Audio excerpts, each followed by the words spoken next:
Alright, Dave & Buster's is a weird place to start a video, but here we are. We are in the parking lot of Dave & Buster's and Rock Bottom, down in the Waterfront, a big mall development just outside the Pittsburgh city limits in the city of Homestead.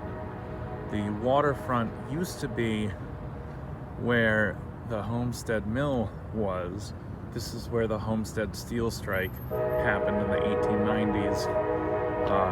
You will hear trains throughout this video because the train lines that ran through here 140 years ago still run through here. There's a Norfolk Southern main line right there. There's a CSX main line right behind us. Yeah, there we go. That's probably a container train. Oh, no, it's not. It's carrying gravel, coal, maybe? Something that drops out of the bottom of those hoppers. Anyway, it's not gonna honk much anymore because that was kind of the grade crossing that it was honking about, and it's all done with that. So this is the second bridge that has come across here. It was a crossing, like a ferry crossing. And earlier in the 1890s, they built a bridge down over, where am I? Here, behind the Eaton Park. And then in the late 1930s, 1936, 37 actually, they built this giant steel bridge,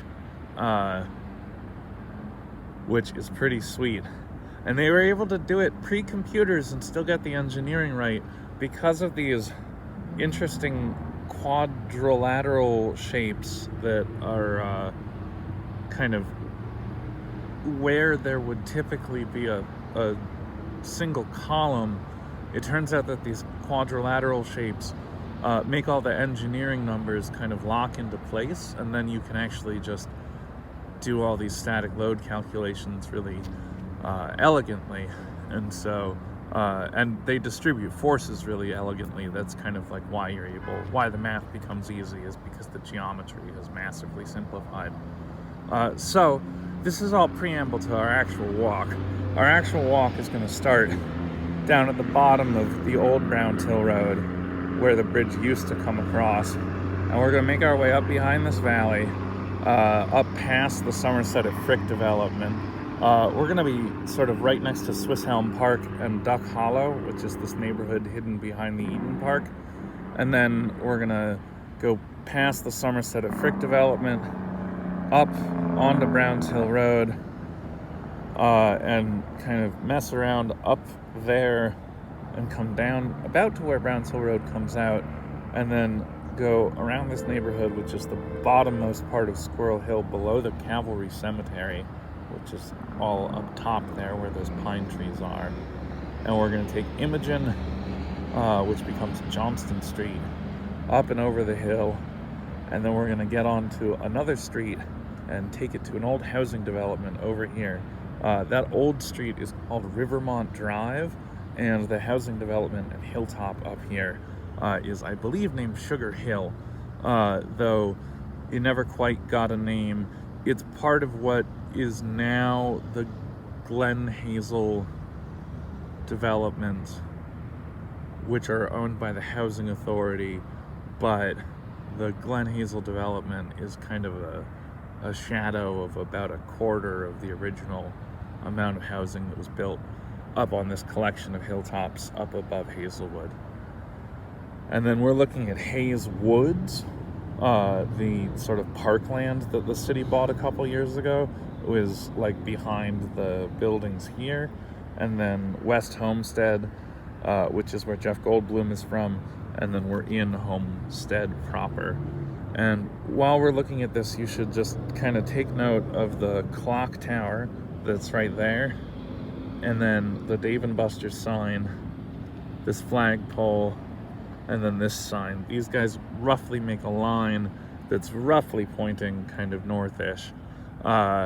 And since we'll be walking on the other side of the river, on these kind of steep cliff areas, we'll actually be able to kind of see those signs, and you might be able to get kind of a better visual understanding of I guess just how big this site is here, as well as kind of the 2 miles that we're about to walk laterally up from river level up to the hilltop level, which is about a 500-foot climb.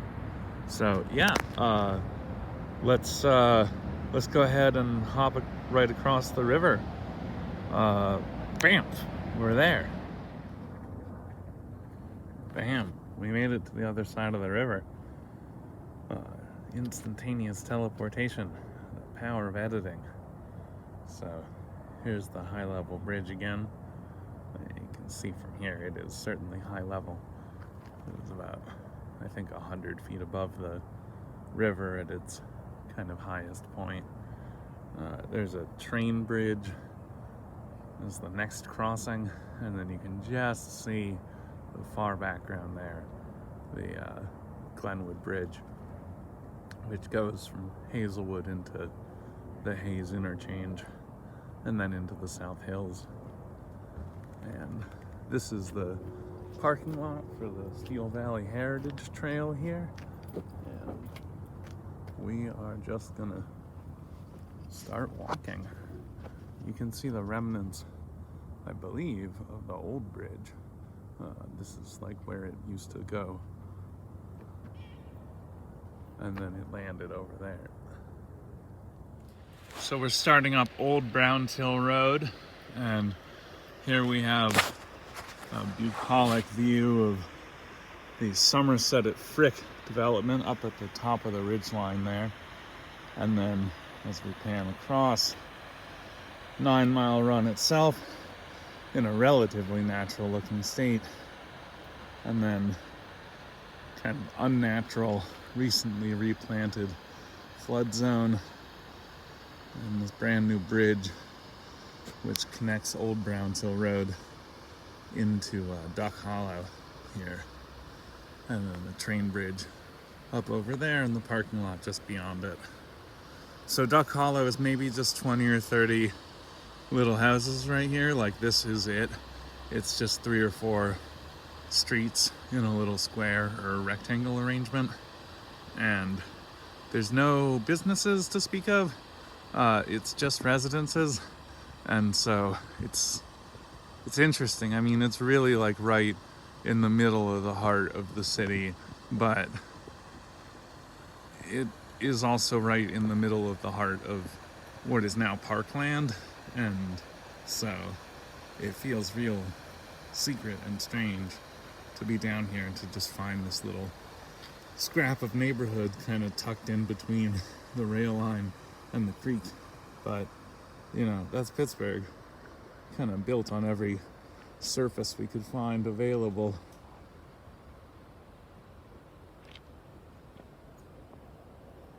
We're in the real lee of this hill too, so the snow from last week is still quite thick on the ground.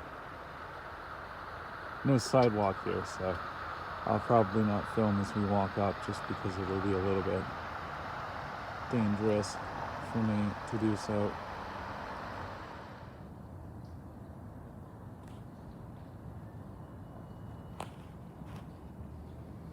This is 9 Mile Run's outlet into the Monongahela River.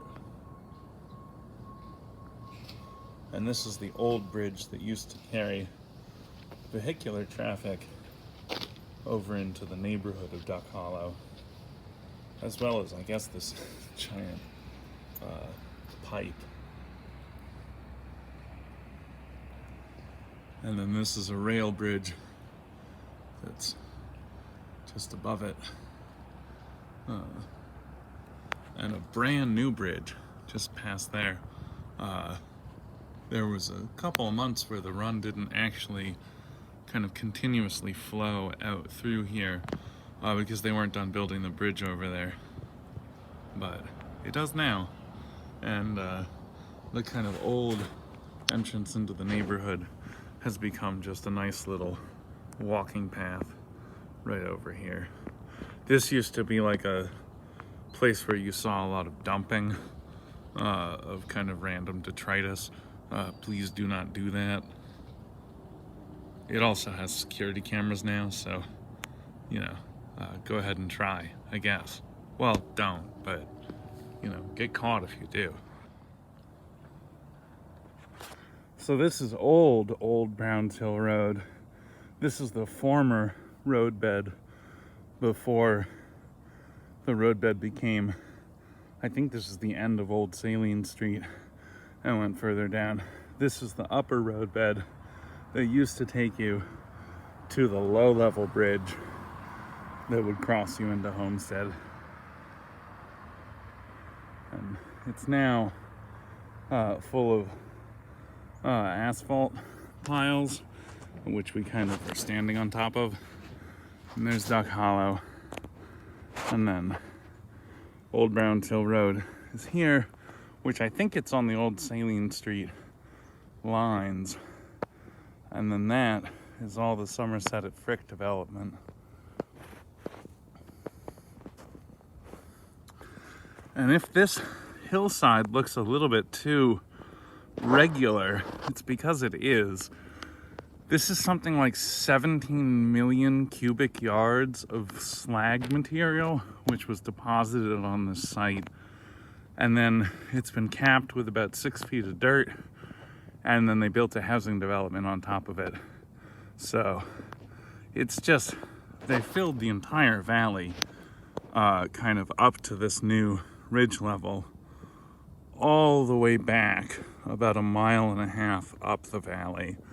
And this entire hillside that you're seeing from where the stream comes through right there, you know, and this is kind of their effluent collector and treatment. Maybe not treatment, I think they might just have measuring tools there to make sure that this isn't leaking an inappropriate amount higher than what we already estimated is leaking into 9 Mile Run. In any case, the hill goes, you know, all this slag material goes from the bottom of the valley there and fills all the way back in to bedrock, which I don't think we even have natural hillside in sight, not until back behind all those brambles way back there. So consider that this entire landscape that you're seeing right here, basically past the roadway, did not exist before 1880. And that this entire landscape right here is the product of iron mining and is basically the iron ore that wasn't the metal part, just the ore part, just the rocks, redeposited by us, filling up this whole valley. We've rounded the bend into a nice sunny patch. This is still all slag pile hillside.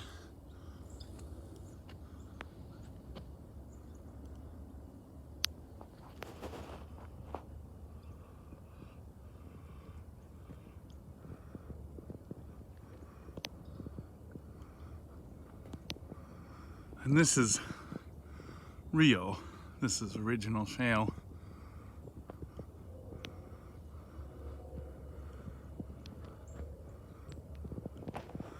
And that is a senior high-rise community that's been there for quite a while, which now has neighbors just across the street. Oh, hey, buddy, look at you.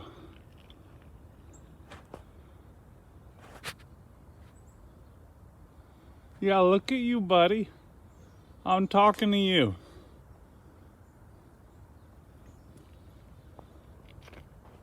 You trying to blend in with all these berries, buddy? Yeah? No? No, you don't care. All right, well, good to see you. Oh. So this is kind of a classic Pittsburgh scenario as a pedestrian. You know, there's big curbs, but no real sidewalk or sidewalk maintenance. So you just kind of walk in the road. When you're walking in the road in Pittsburgh, you really have to adopt a pretty aggressive attitude as a pedestrian in terms of being seen and being understood to be, I guess, in some fundamental way, doing your job. And, you know, if you can really lock eyes with a driver and make it clear, buddy, I belong in this road. I don't know what you're doing here. Then they seem to, increase the kind of existential respect that they award you with and kind of slow down and acknowledge that maybe they're not the only people around just because they're the people with the cars. I appreciate the steps that go up to the CVS, but I don't appreciate the snow that has been piled in front of them at the top. It doesn't seem to be a way I could get up there. So we are up at the top of Old Browns Hill Road, this part of it anyway. This is the beginning of the Somerset at Frick development. Move in today. Parkview here continues, basically goes along the flat surface of this slag heap and curves all the way around to the bottom end of Squirrel Hill, where it hits Commercial Street, which becomes part of Swiss Elm Park, way over around the bottom of Forward Ave, basically backed up by Alderdice High School. So yeah, this becoming a neighborhood and Parkview becoming a continuous street that goes through has been an interesting change to the kind of topography of driving around Pittsburgh. I can tell you, however, that this is an obnoxious speed trap. There's a couple of different stop signs which are deliberately behind bushes that don't get cut so that the cops can get their quota done by the end of the month. They caught me once. Never again will I drive at speed through this neighborhood. I did not speed through the neighborhood. I was careful not to be doing that, but cops catch you nonetheless. They got a job. This is the kind of amazing Pittsburgh wall, which we just no longer really have the technology to build, or the people who know how to build it. This is all stone and masonry, and it's been around for 120, 130 years. It used to have a twin over on this side where the parking lot is, and they managed to kind of like take it all down, which was a real shame and a tragedy. This building's been around for a long time. I think that these senior living facilities up here are new. So where are we headed? We are headed actually up there onto Imogen. Imogen starts back up over here, and then we'll follow it. And then as it rounds the bend up here where this house is, it turns into Johnston and stays Johnston. I think it's Josephine for maybe a block, and then it becomes Johnston all the way up to Hazelwood. But the sign for this street is Imogen. So we'll walk up over there. So this is going to be an exciting and loud part of the walk. I can't really make apologies for that. This is just what the pedestrian corridor is. We're at Parkview, which was the old Browns Hill Road. So we just came up this valley, and this is Old Browns Hill Road, or regular Browns Hill Road. And this is that amazing retaining wall. And Browns Hill Road goes up and up and up. And we're at this bus stop right here, but we're on our feet, so we're actually gonna walk. And I'm gonna go ahead and just leave this running as loud as it is, with all of the ambient sound and not much narration, because frankly I have to pay attention to what people are looking at in order to kind of safely walk with traffic here. So, we do have this cool pedestrian stuff, but we'll see if we can use it. Hey, buddy. Nice. So it's not our light. That seems a little weird. I'm gonna go ahead and go. Oh, now it's our light.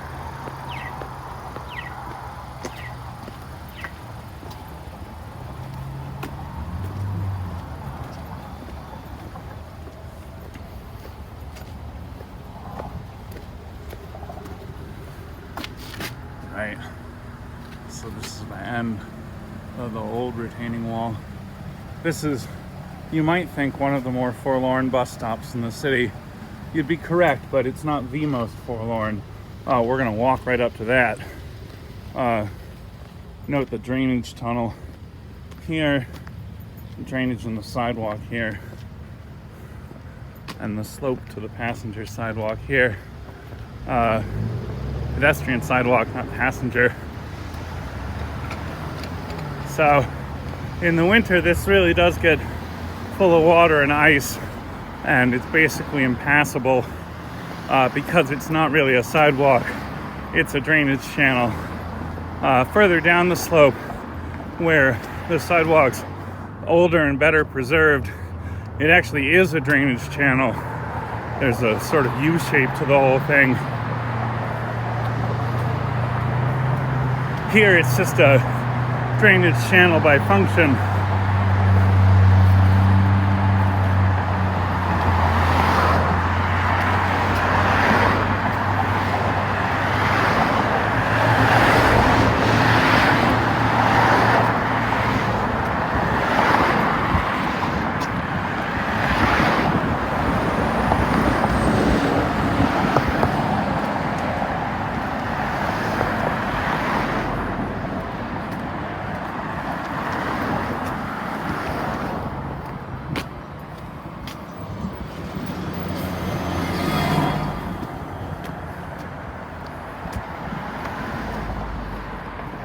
So the 64 main bus that goes down to the waterfront, you catch it up at the bus stop up there on Old Browns Hill Road. But if you're coming up over the hill from Hazelwood, those buses don't stop right there. They stop over on our side, and those are the most forlorn bus stops in the city, hands down.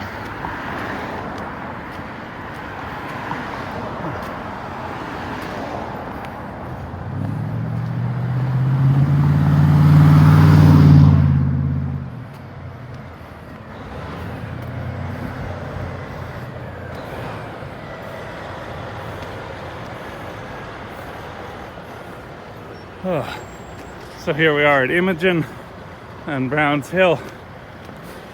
Got the Hokkaido seafood buffet.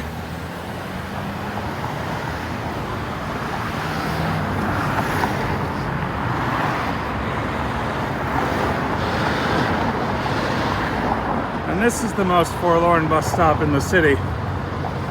This one, or possibly this one. So this is the stop for the 57, and then the inbound stop is over here. The 57 continues up the hill, so as it comes out, it turns right. Doesn't really have a chance to stop. So they put the bus stop here, but here is nowhere. You know, here is where like Mountain Dew cans live, and there's like just broken pieces of the roadway and some snow. You know, here's like nowhere. And over there is more drainage channel sidewalk. And this is where people just wait for this bus interchange to occur. The 57 doesn't run super often, and its schedule and the 64 don't always line up. So, you know, in other places in the city where two bus lines intersect, there's a nice kind of station area. And you know, here there's that place that has seats, and then this sort of pole in the middle of nowhere, and this other pole in the middle of nowhere. Hey brother, I don't mean to be filming you, but it is what it is. Anyway, all right. So we're walking Imogen. And again, I might not do that much narration, especially if there's oncoming traffic, but I'll see if I can try to narrate at least what I'm saying to the drivers as I kind of like look at them with my eyes. I'll see if I can narrate some of that to impart, I don't know, pedestrian tactics of some kind. Right, so this guy, I'm waving, and I just won't stop waving until I see real change, which, yeah, clearly there was in velocity.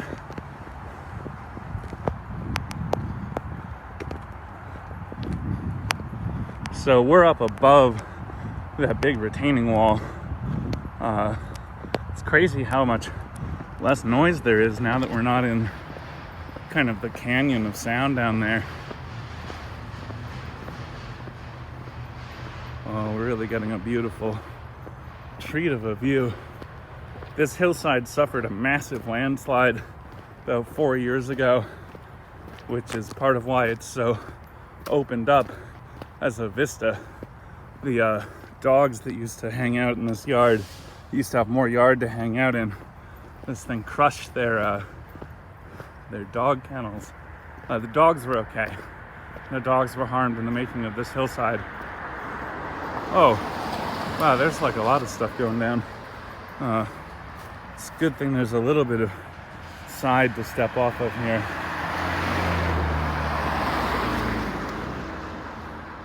So you can just see kind of the cemetery grounds up at the ridgeline there. We've already done about half of the hill walking that we're gonna be doing, which is good for me, presumably good for you because I'll get my breathing back. I'm gonna wait for this guy to go. Wait for him.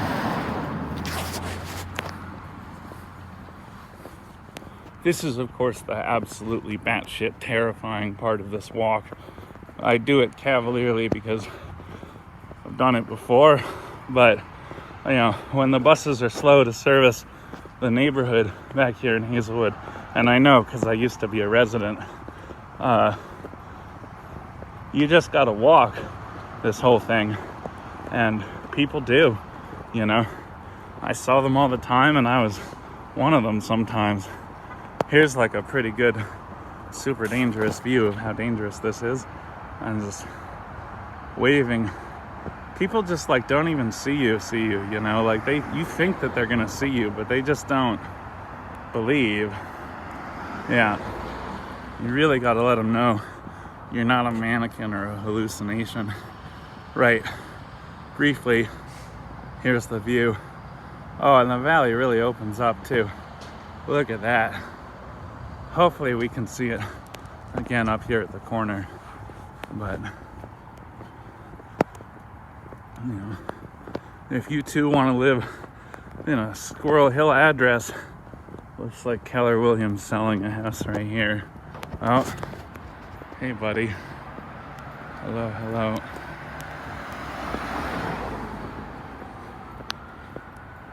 Any neighbors who I've accidentally filmed, sorry about that. Yeah. I just can't actually be fiddly with the edit when there's no place to walk, but in the place where folks are driving. This is sometimes backed up and can be kind of a big leaky problem on the hillside. Hey, buddy. Hey. Oh, God. Yeah. Well, so this is kind of the promontory.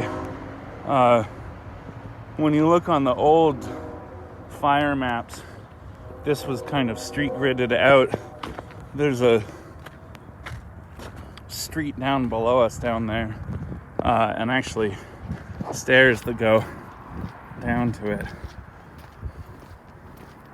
Keep us focused on the road just out of a abundance of caution. A little bit of a sidewalk here.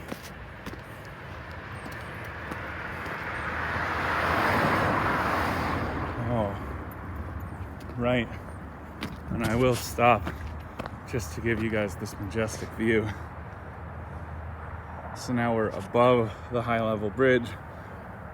Homestead's in the background. You can see double stacked containers running on this sort of medium line. There's actually a second train line on the other side of the station there. That little Pizza Hut looking building predates Pizza Huts looking like that. It's a train station. And there's another set of train tracks on the other side. It's CSX on this close part, Norfolk Southern Main Line on the far side, and then on this side of the river, the northern side of the river, which we're now on, there's another CSX line. These containers are coming across from over by the Carey furnaces over here. Oh, right, yeah, so you can see that the Mon keeps going. We're looking at kind of Swissvale and Rankin, and then Braddock is down there. And just over this hillside, beyond the sort of senior high rises here in Homestead, just over this hillside is the George Westinghouse Bridge. You can actually usually see from sort of southern Squirrel Hill, maybe just another quarter mile down the valley, part of the fancier parts of Squirrel Hill. You can actually see the Braddock steel mill, and you can see the Turtle Creek Valley opening up into the Monongahela Valley. This street that's down below us right here, that these houses are fronting, I think is called, or used to be called, Steelview Street, because you have to imagine that where all of these box stores are between this moving train and the riverfront, all of this was steel mill, right? Just take that thing, which is 200 feet high, and basically will never leave that site because it's too heavy to move, and we shouldn't. It's like the pyramids. It's like a monolithic structure. Take that and replicate it like 5 times across this whole site, under this bridge, and then all the way out beyond the bounds of this house. It's pretty incredible how developed this valley was, right? I mean, it looks developed now, and this is like a real reduction in scale compared to how it was 100 years ago, or even 50 years ago. So we've just gone up the block a little bit. We're at Johnston and Desdemona. Stop sign here. Stop sign here. There's not a stop sign for the other through-coming traffic that's coming into Hazelwood. But whatever.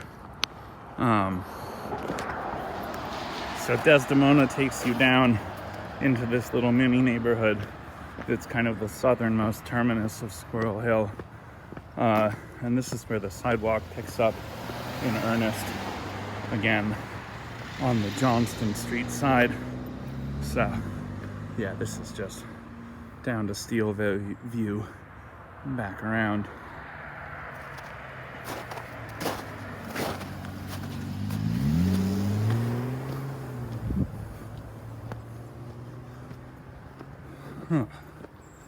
So this private property over here, which was posted right there, which has a little entrance right here, it's like a paintball arena.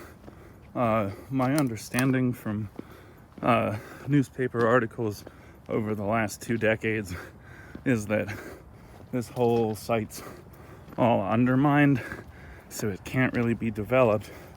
But there is essentially like a paintball playing operation that occurs in and around all these old mines, which various, everybody who's anybody in the city has come down here and had fun, including most of the political names in town, just because it was a riot, it was a fun thing to do.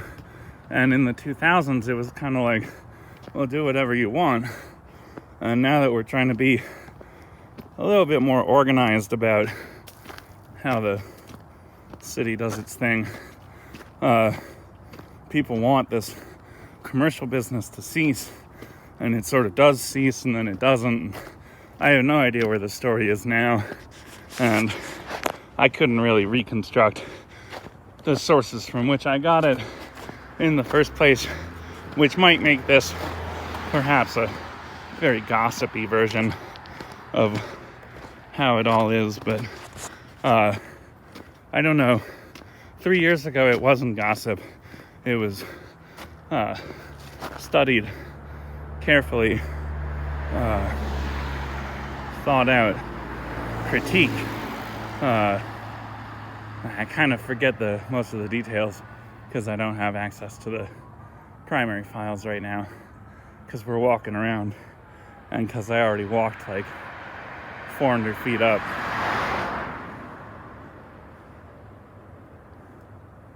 Oh.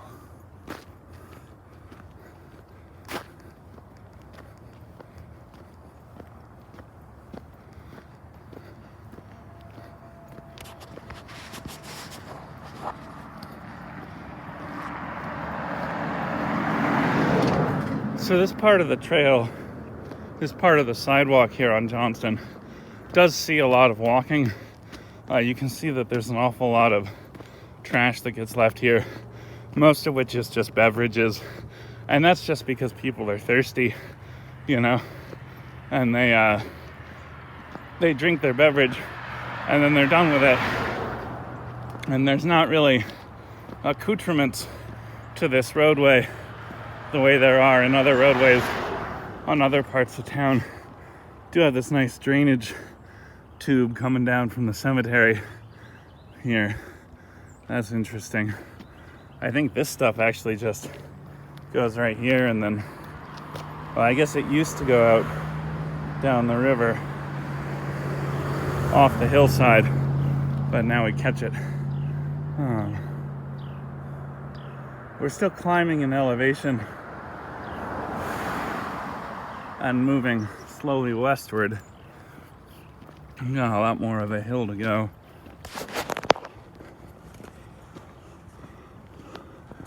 But the day is really warming up nicely.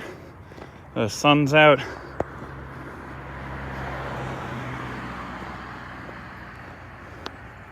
So there's not really sidewalk on that side. This is a pretty good example of it, but it's all been replaced with gravel. And basically, in order to preserve the roadway, they turned that entire sidewalk expanse into a big French drain because of all the groundwater coming off of the hilltop here.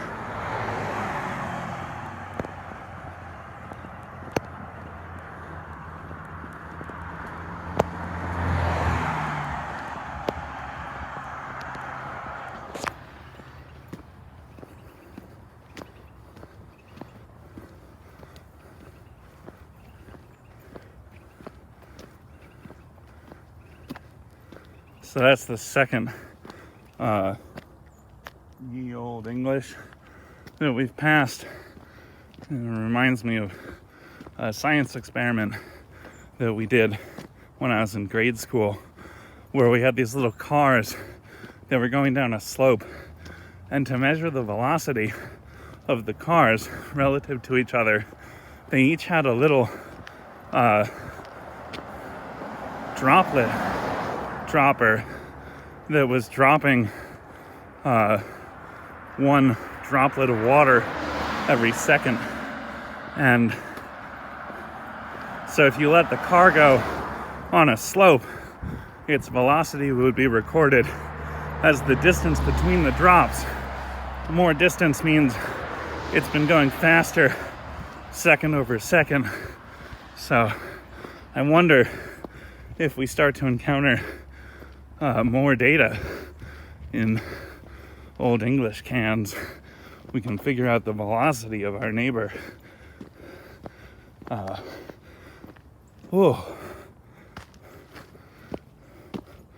That's the sound of pain leaving the body.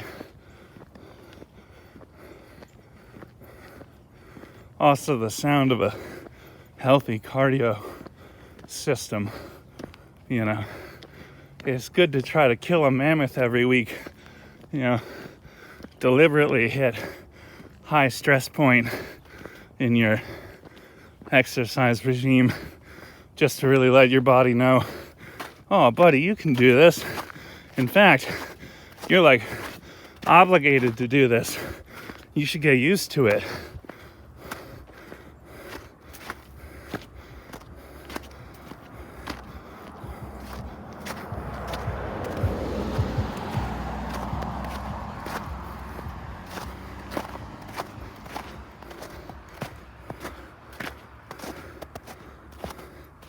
I think that there's a lot of science about that, which you can read in a sort of awfully titled book called Body by Science. But I think also maybe just the general notion of, well, muscles, I'm going to put the fear of God into you, is maybe where this desire to just like really maximize my living experience. Oh, deer tracks.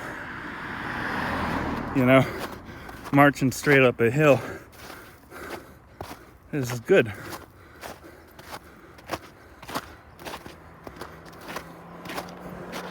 So we're still on sidewalk, but you know, again, we're in the shadow of the sun. So this snow never melted.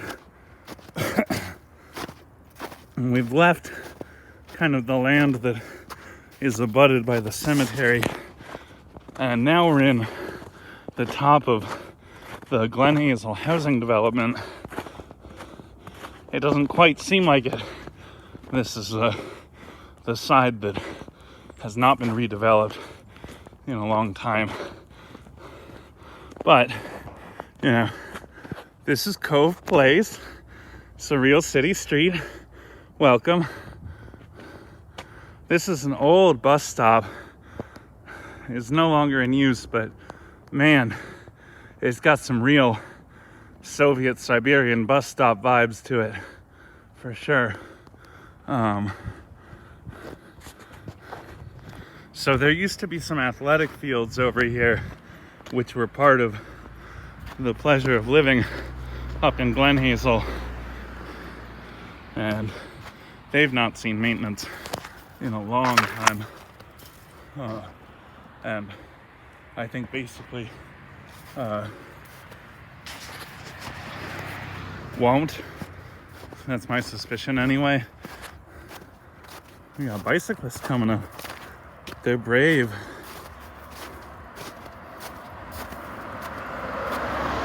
On Johnston, you're not nearly as agile on a bike as you are on foot. You know, they're really trusting their neighbors in a way that, I don't know. It's 2020, and Pittsburgh's gotten a little bit better about bicyclists being in the city, but, you know, there's still kind of a fundamental air of disrespect. So, you know, more power to those folks for braving it. They're braver than me, and I feel pretty brave.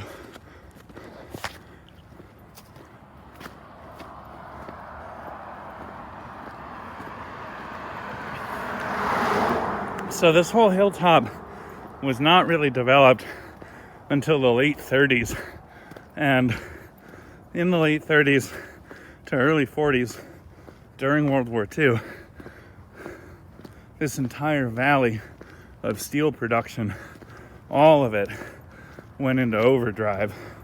Oh yeah, there used to be a set of steps that came down here, as well as this fire hydrant for the nominal neighborhood that this is all platted and zoned to be.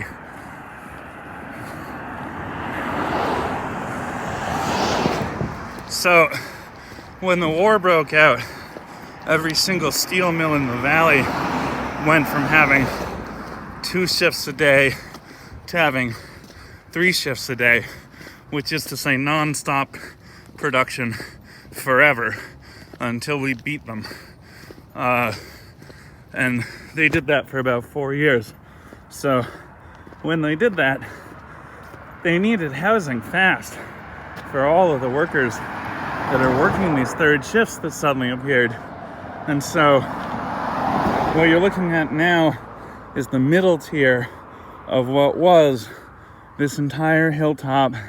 Had about 1,000 homes, and then there were 1,000 on this middle tier here, and then even further down the valley that's behind this Trans X truck body trailer is a lower part that also had housing. And then that is Rivermont Drive, and there was an additional set of housing up on that hilltop, which is where we're headed. Up here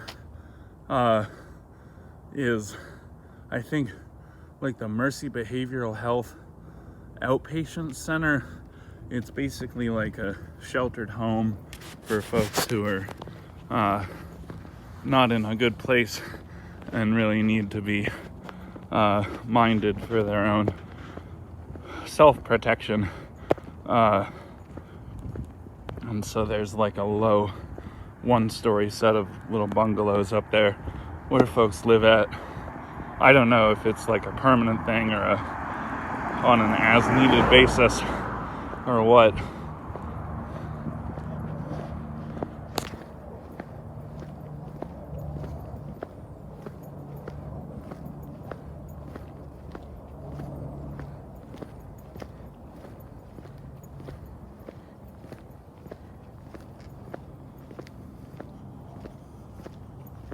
Whoa. These are big grates that are open? That's weird. Also a forlorn bus stop. So we're here at Johnston and Rivermont, and the general layout of Glen Hazel has remained unchanged in 60 or 70 years. This has always been tract homes on this side. This has almost always been a park. There's always been a big building here. In this case, there's a senior center and the Kane Regional Center, which is a government-run senior center that the county runs. This was the middle tier of housing from the wartime era. There were these grand staircases that went up this hill slope up onto the hilltop up here. And then there was another set of staircases that brought you down into the lower terrace, lower in the valley. The pool and bathhouse are just down Johnston down there. The pool and bathhouse are both gone. They've been replaced with like a spray park. I don't know if this building is still open. It hasn't been in a while. Got the 57 coming through. So we're taking Rivermont this other way, away from all that, and basically up into the woods. This was a secondary development up on this other hilltop, which I think the last time I read about all of this, it was listed as being called Sugar Hill. Sugar Top is a neighborhood in the Hill District, which is distinct from this.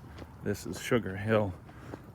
Sugar Top was a very tony part of the black part of Pittsburgh in the 20s and 30s. Really nice houses up on the sort of like plateau level of the hilltop, so that you could really see the whole city laid out before you. We will hopefully get some nice city layout views. I haven't been up to Rivermont, back to this part anyway, in probably 3 years, so we'll see how far we get. I already see a giant downed tree, but I also see some footprints in the snow, so clearly this still sees use.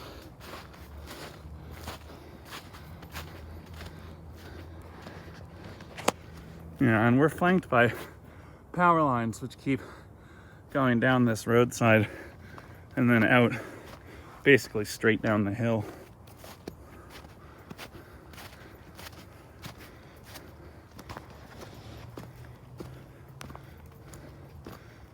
I can just crouch under this.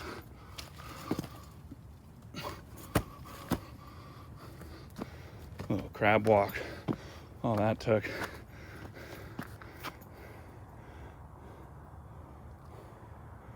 These are all former pieces of the road.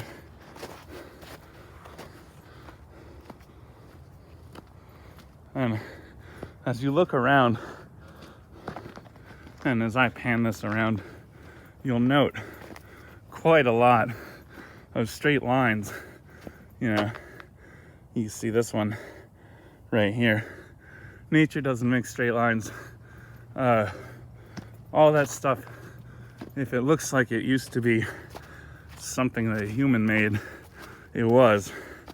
We just let this whole thing go. This was a parking lot.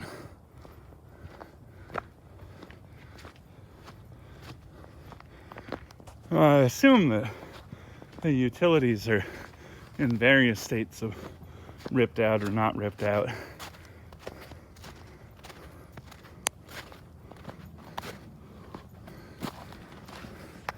A lot of people go hunting up here. It's a good place for hunting wild turkeys, hunting deer. Not with guns. You're not allowed to discharge a firearm in the city limits, but crossbows. And I've found crossbow bolts around in the past. Ones that missed went into a snowbank. Yeah, and I found them on a day like today or out in spring.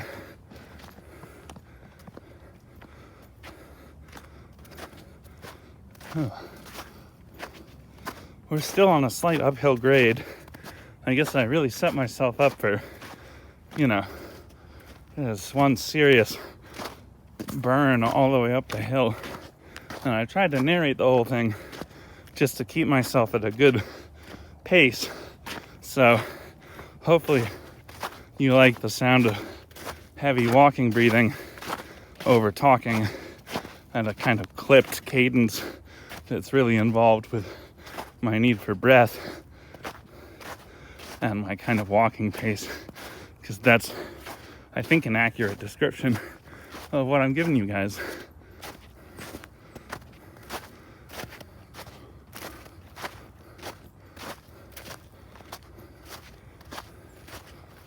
So the pavement that still exists does have this awesome mossy quality to it now, where it's just these big mats.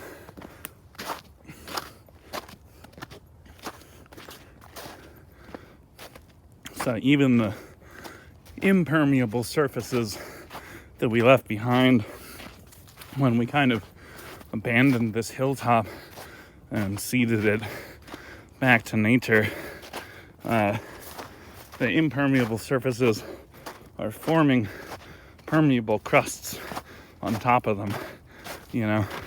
Try as we might to make this hilltop not act like a sponge, it's building sponge qualities back in, and that's pretty admirable.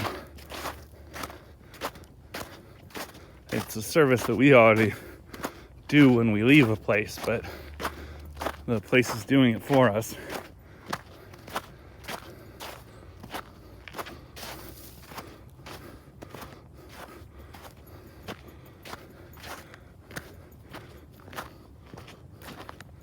I hope the trackers among you are finding good screenshots in here of what kind of creatures could have been tromping through. The tracks are a little melted, of course, but I think I spotted rabbit, deer, people for sure, maybe some dogs.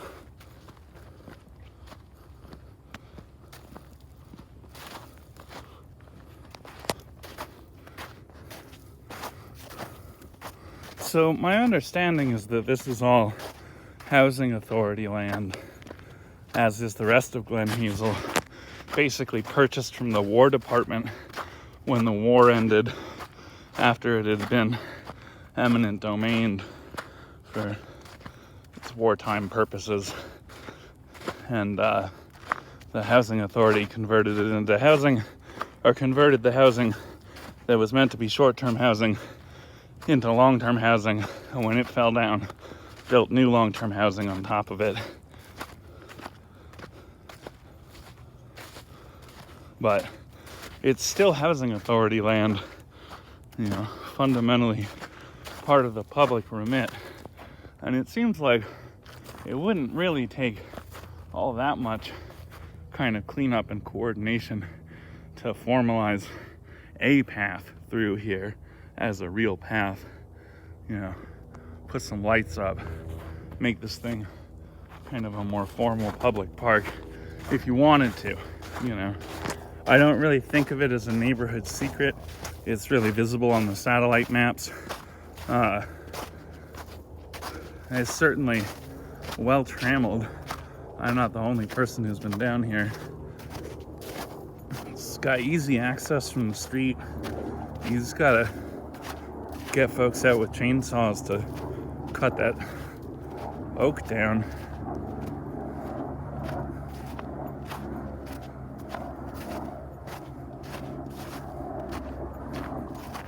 But I don't know that the city would want to commit to doing that. I'm sure that this land is seen as kind of a bank of future funds available. You know, the housing authority could sell it to private developers and use that money for the remaining part of the housing authority system, or it could, you know, do any of a wide variety of things. There was some dog feces there, so yeah, certainly we got dogs here. This was the kind of cul-de-sac with a little public gazebo that used to be the kind of center of this neighborhood. Oh, it's real overgrown now, but back here somewhere there's a set of stairs that takes you right down to Glen Hazel.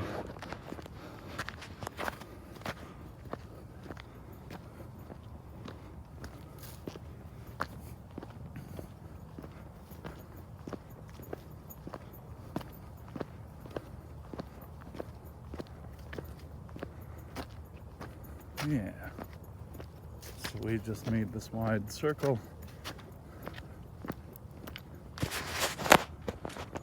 We might even be able to see a good view from this far hillside. That'll be a nice place to end the video. I'm sure that I won't actually end the video here, but rather on my way back, I'll probably have a couple of weird vignettes worth filming. So, you know, I'll probably sign out here, but there might be a couple more clips coming on after that.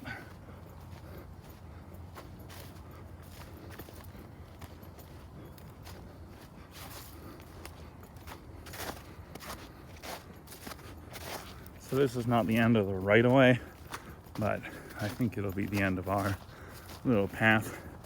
The hill gets much steeper once you get beyond this part, so it's maybe a little too terrifying to try to like go down. But let us see what we can see here. Well, a lot of trees.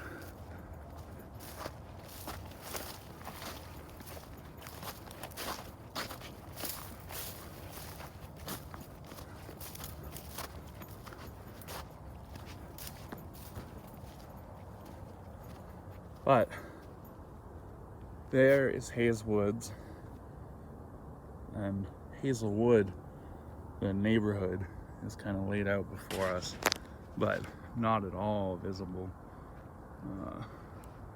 And it is just impossible to see from here, but right behind this set of bushes right here, that tree is downtown, and you can see it peeking up out over the ridgeline, which is pretty sweet.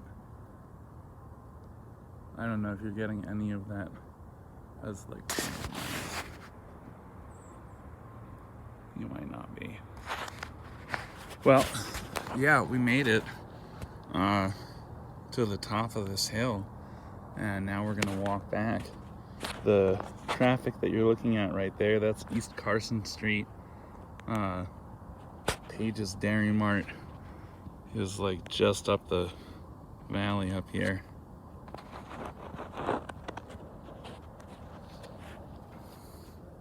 And so this is Sugar Hill.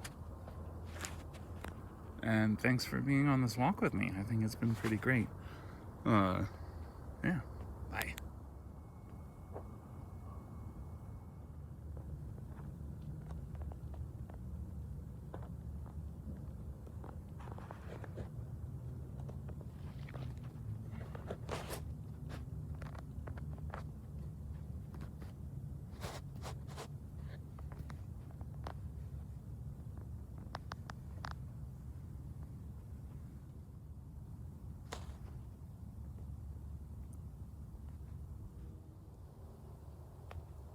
That's that turkey foot. For sure. Turkey foot tracks.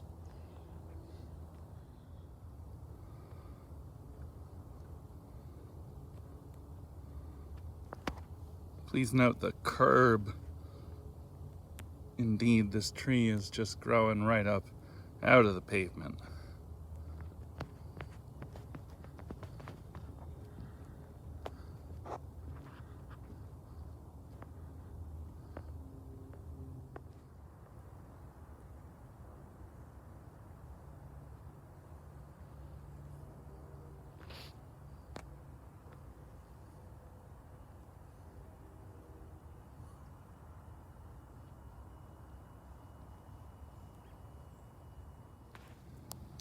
I'm just confused by this bus stop. You know, like, why build a shelter with no seating? Are you sheltering the trash can? So that doesn't matter. Sheltering the leaves? That doesn't matter.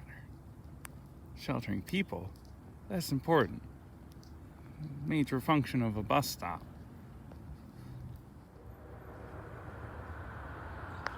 This particular view, I think, really sells the steepness of the road back here.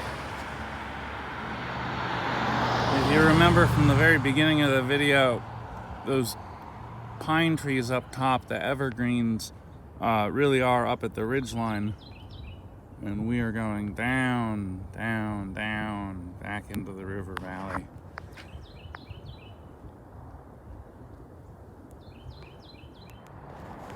Desdemona Street and Steel View afford quite the beautiful view. It really is a steel view. You know, you have to imagine again that all of this waterfront space was all steel mills, you know, so either giant long warehouse buildings like this that have an internal crane so that they can just move machinery around and create production processes in big indoor spaces, or it was things like that, Bessemer furnaces, you know, basically the entire Monongahela Valley all the way up, but especially Braddock on the far side of the river there, the old Carey furnace there, and then on this side, Fort Frick, as it was called, the Homestead Steelworks, was this entire space all the way around the corner. This was all millworks and rail all the way across here and off into the hillside distance, about the same distance on this other side of the bridge. For those same reference points again, here's that sign for the waterfront, here's that American flag, the Dave and Buster's sign is right there, and then the clock tower is over there. So between the clock tower and that sign, that was roughly north-south, and we were parked over in this parking lot and walked essentially from across the river from the Eaton Park down here, like rode it over on this side of the river, up all the way to the top of the hill. But yeah, what a view. And if these houses right here weren't in the way, we'd actually be able to see kind of up 9 Mile Run back along Frick Park where all that slag got dumped.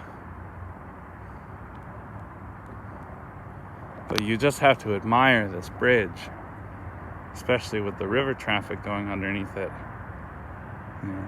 1936, 1937, it got redeveloped.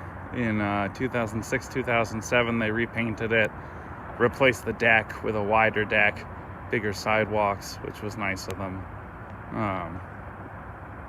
Homestead high-level bridge, renamed the Homestead Grays Bridge in honor of the Negro League baseball team that used to play out of Homestead. Actually, I saw some signs up earlier. It looks like they're going to be putting up new banners to honor both the Homestead Grays and also the Pittsburgh Crawfords, which was Pittsburgh's Negro League baseball team.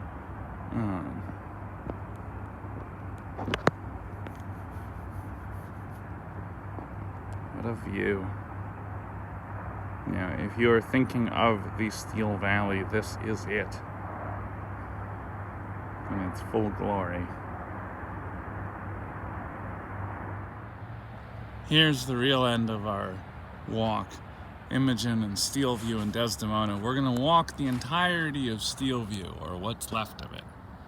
So we start here, we go down this right of way.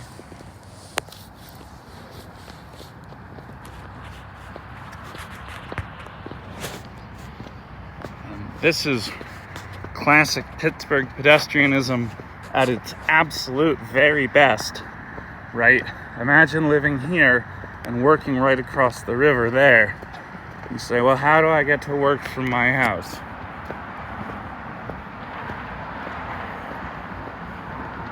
You walk. Whoa, big curb. Big step up there. But draining this whole thing, so sure. How do I get to work? Down at the mills? I just take the staircase.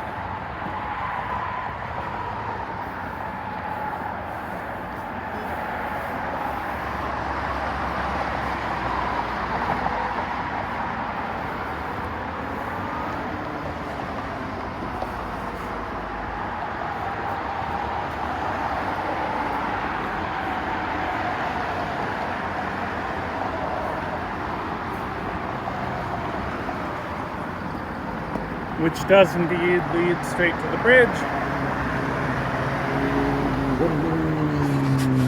Oh, hey, and this is that sidewalk I was talking about that's a drainage ditch. I mean, it's really a drainage ditch. But we'll walk up to the light and call it a day.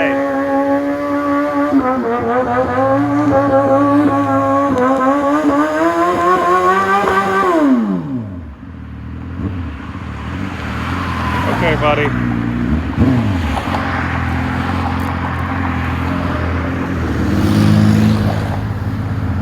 Not really sure why he did that.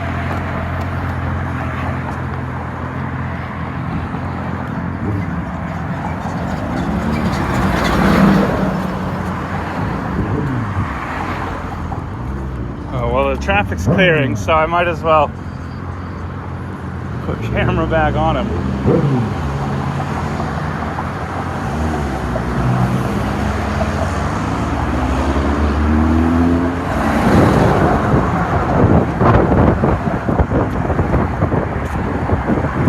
Hope I didn't catch his license plate. I don't want to, tattle on the brother. Just a goofy move to do in traffic.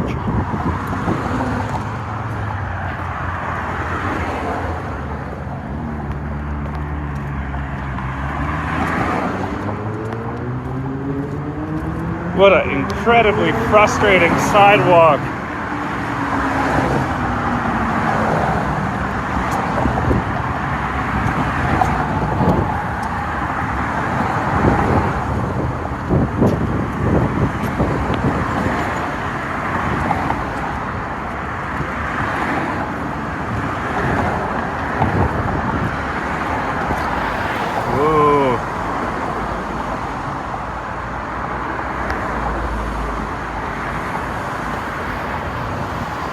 They just don't make walls like this anymore.